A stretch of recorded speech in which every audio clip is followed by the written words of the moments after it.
Bueno, pues como adelantábamos en el sumario, entramos en esta sección de CAI Center de la mano de Adrián Zelaya, que ya tenemos al otro lado del teléfono. Egunon, Adrián. Egunon. Kaixo, Egunon. Bueno, pues si te parece bien, comenzamos con los diferentes temas, con las diferentes cuestiones que nos has traído para hoy. Comenzamos por la primera de ellas, Italia rompe con China. ¿Qué nos puedes comentar al respecto?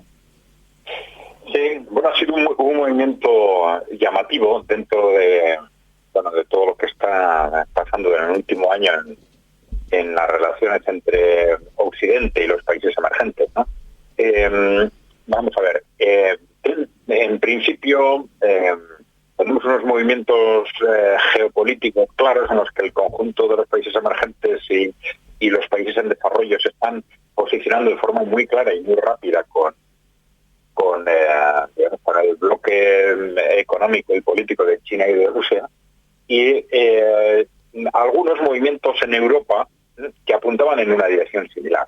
Uno de esos movimientos era el de Italia, pero un movimiento que venía de tiempo atrás, de un pacto ya del año 2019. Creo que tanto Italia y Portugal en concreto se habían desmarcado de la línea oficial de la Unión Europea, llegando a un pacto estratégico con China para participar en el proyecto que se ha llamado la nueva ruta de la seda. Es un proyecto de comunicaciones, inversiones en infraestructura, etcétera, desde el Pacífico al Atlántico, ¿no? Se pretendía desde China hasta Europa, ¿no? Uh-huh. Es un proyecto en el que se han hecho grandes inversiones en Asia,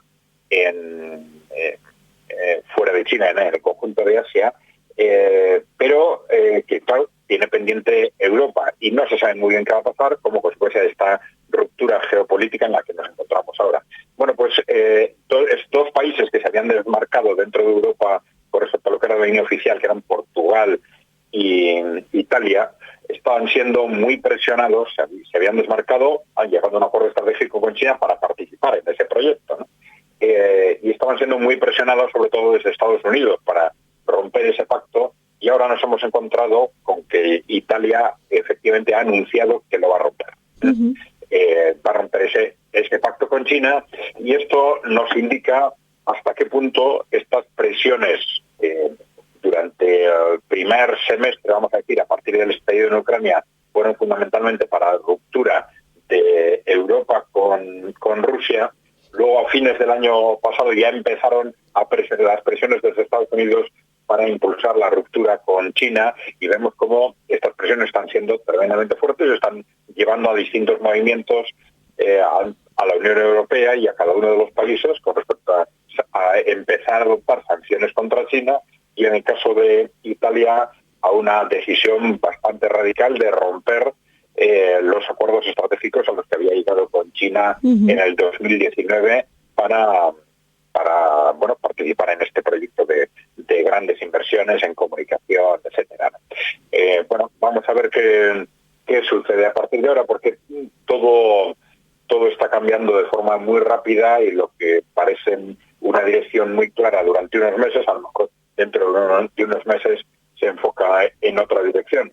Uh-huh. Pero en principio me parece muy claro que hay un objetivo de Estados Unidos de cerrar filas, de evitar que, por lo menos, si ya que están perdiendo a todos los países emergentes, los países en desarrollo, pues intentar evitar que los países europeos, pues que ningún país europeo se desmarque hacia este grupo de Rusia, China, de los BRICS en conjunto, ¿no? Uh-huh.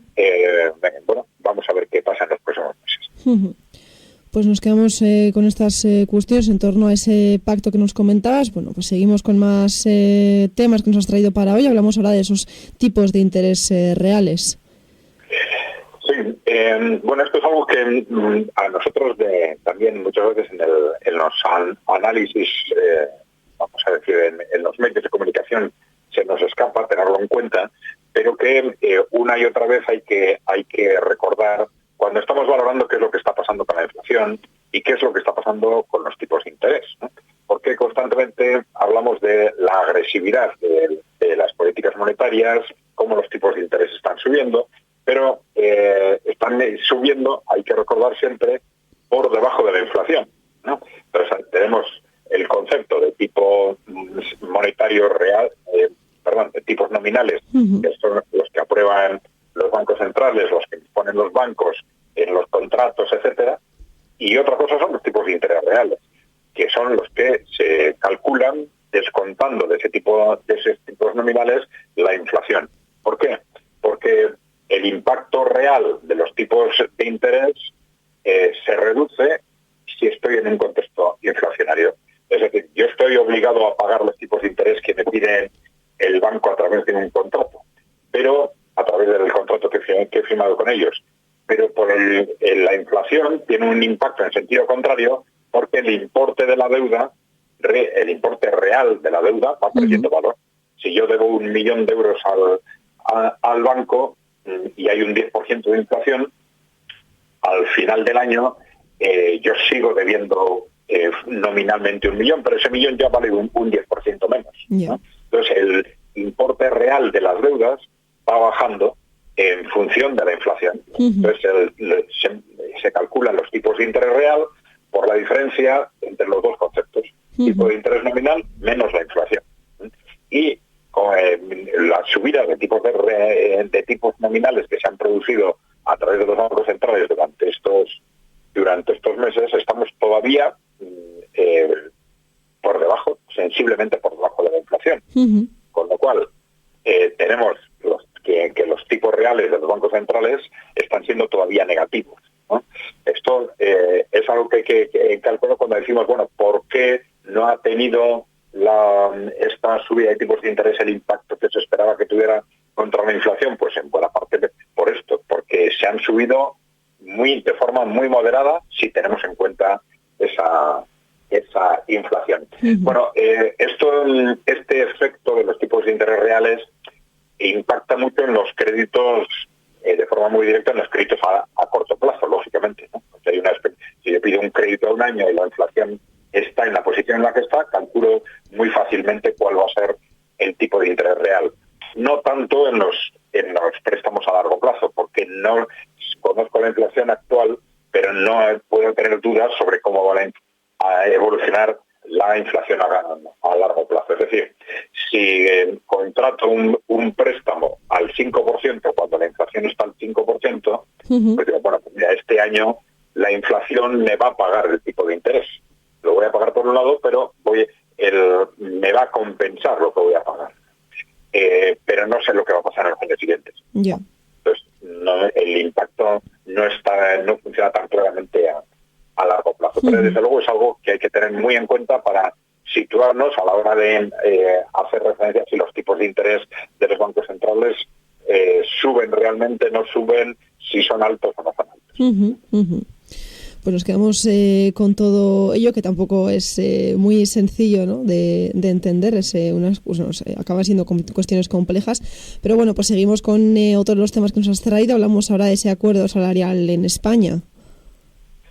Sí, bueno, vamos a ver. Es un tema realmente sorprendente porque, claro, en todos los medios de comunicación españoles se ha planteado como un gran logro ese acuerdo salarial entre la patronal, UGT y comisiones obreras, ¿no? Y sin embargo, bueno, los sindicatos vascos han salido, digamos, frontalmente en contra de este acuerdo, porque hay que tener en cuenta que es un acuerdo, digamos, que prevé en los próximos 3 años un 10% de incremento salarial, pero claro, si lo tenemos en cuenta cuál es la situación de la inflación, pues no parece que sea en absoluto positivo para los trabajadores.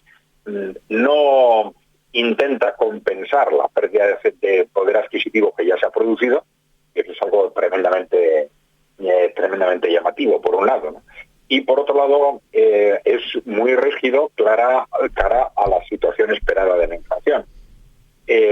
Claro, no es un pacto en el que se hablan de posibles cláusulas de revisión, pero posibles cláusulas de revisión siempre limitadas, ¿no? Con un impacto limitado, cuando en realidad no sabemos qué es lo que va a pasar con la inflación. Es decir, cara al pasado, cara al 2022, no compensa ya la pérdida de poder adquisitivo que han sufrido los trabajadores, y tampoco garantiza cara al futuro que los salarios se incrementen de acuerdo con la inflación, ¿no? realmente sorprendente, claro que para la patronal es extraordinariamente beneficioso, ¿no? Claro, ya sabemos que hay muchas empresas, esto es una situación que cambia mucho de una empresa a otra, porque hay empresas que están teniendo costes incrementados como consecuencia de la inflación y no los pueden repercutir en los precios y entonces están teniendo problemas, pero muchas otras que están incrementando los precios de acuerdo con ese contexto inflacionario por encima de lo que se les están incrementando realmente de los costes. Y uno de esos costes que nos está incrementando de acuerdo con la inflación, importantísimo por supuesto, son los salarios. Ya hemos hablado en otros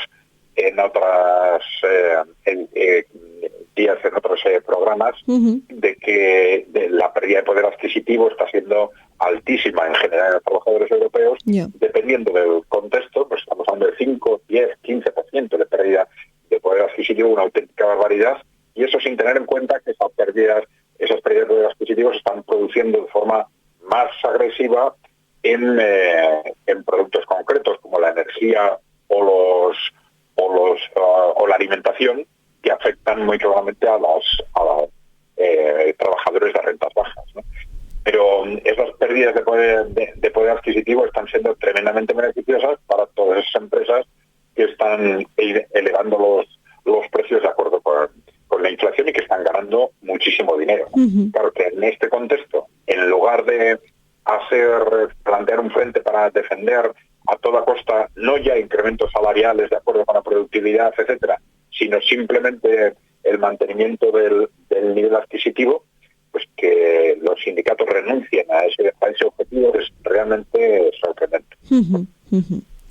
Pues tenemos una última cuestión antes de dejar aquí la sección. Bueno, una cuestión, un tema en forma de pregunta: ¿fin del neoliberalismo o fin del capitalismo? ¿Qué nos puedes comentar al respecto?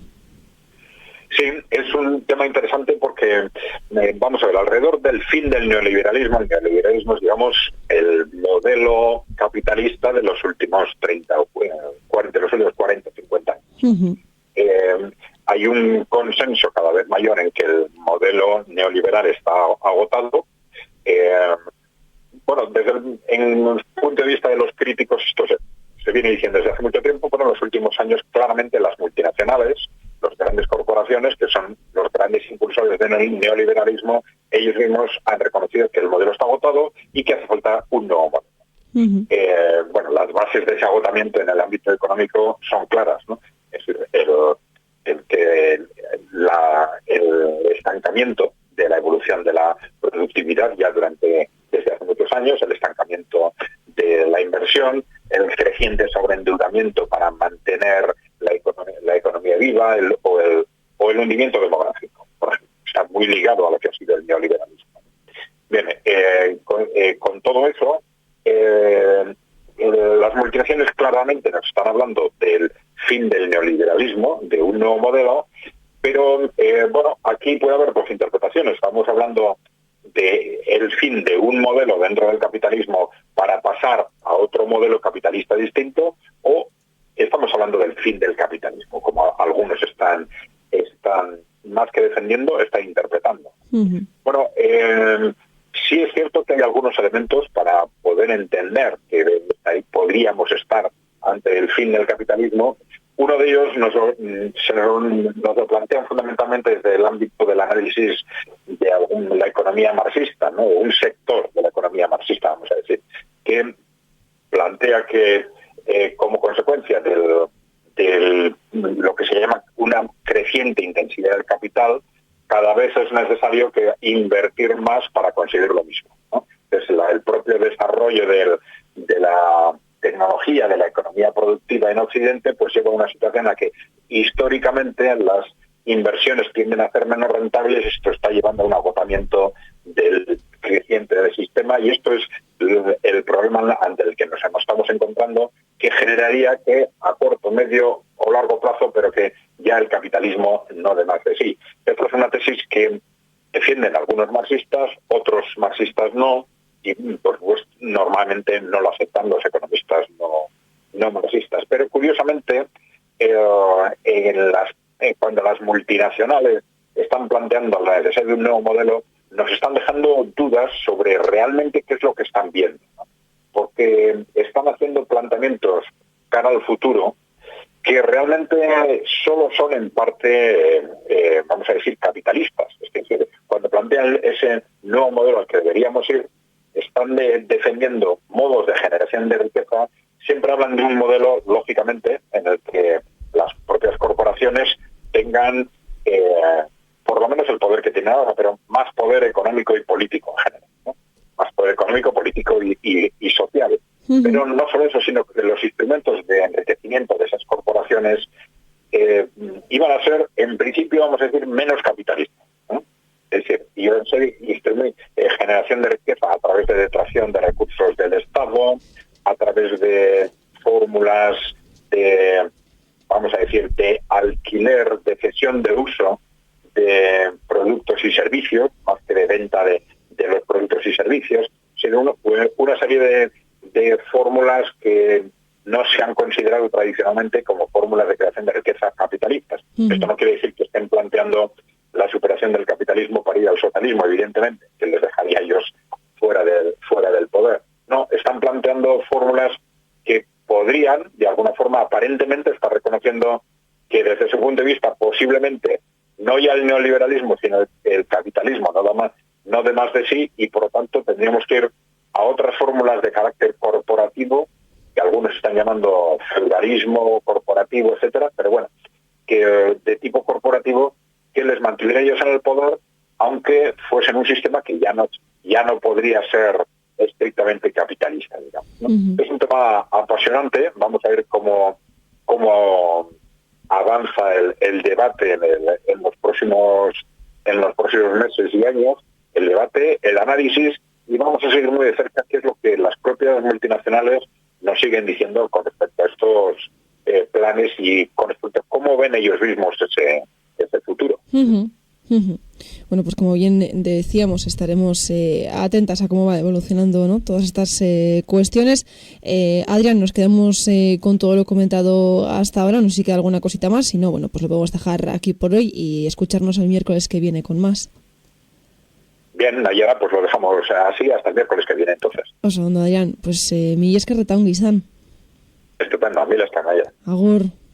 Agur.